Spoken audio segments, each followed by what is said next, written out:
84% of restaurants in the first year fail. Here's why. Now, there are a plethora of reasons why businesses fail. It's not just restaurants, there's so many other things that fail. But here are 3 things that are specific to the restaurant industry that I've seen, or when I ask my network, people that I look up to, here's what they say.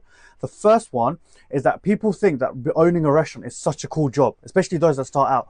They think, you can meet celebrities, which you can. We've had a few at Para and City Spice. You don't have to do anything, people do it for you. But when you remember something, when you open up a business, you're not owning a business, you bought yourself a job. Like, congratulations, but you bought yourself a job. And the other thing is this, it's not 1 job, it's 5 jobs, because now you have to be the plumber, now you have to be the chef, now you have to be the waiter, now you have to be the accountant, you have to do all these things that you wouldn't do when you're working a job. So when some people, especially those that leave the corporate life to try and open up their own business, think it's easy, it's one thing, it's like unmet expectations. You have to keep that in mind when you open up a restaurant. The second one is called product market fit. Now, what I mean by that is in tech, and it's crazy that I mentioned in tech but not in restaurants. In tech, there's something called a product market fit, which is when the market basically understands your product and wants your product. So if you think of, for example, like online dating, there wasn't a market for it 40 years ago, 30 years ago, 20 years ago, but now it's huge because the market wants that.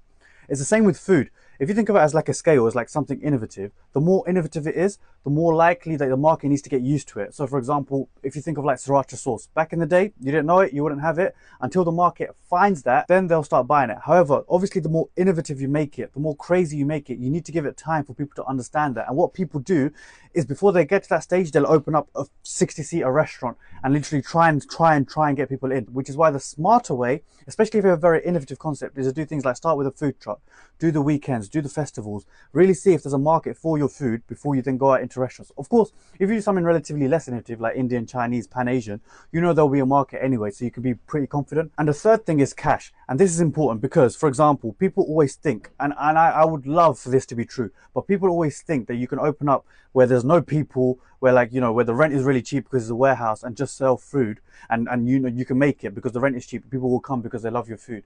But this is the thing. While you're there open, you've got staff costs to pay, you've got rent to pay, you've got rates to pay.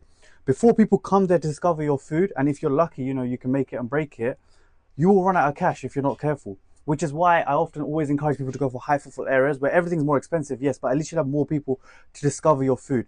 Because there's the thing, you have a set amount of cash when you open your restaurant, you also spend so much money just opening the bloody business. The last thing you want to do is wait for people to come. Honestly, the best thing is to keep that cash flow in mind and give it another 50% buffer so you can last long enough for people to discover your food. Now, I'm not trying to be pessimistic or cynical. All I want is for people to be aware, because I get a lot of people who come up to me, very fortunately, or people in my messages, that honestly, it gives the impression that running a restaurant is easy. It's the toughest thing I've ever done in my life, and I probably think it's the most toughest thing I'll ever do in my life. Like, these dark circles and this receding hairline doesn't come because I don't do anything. And honestly,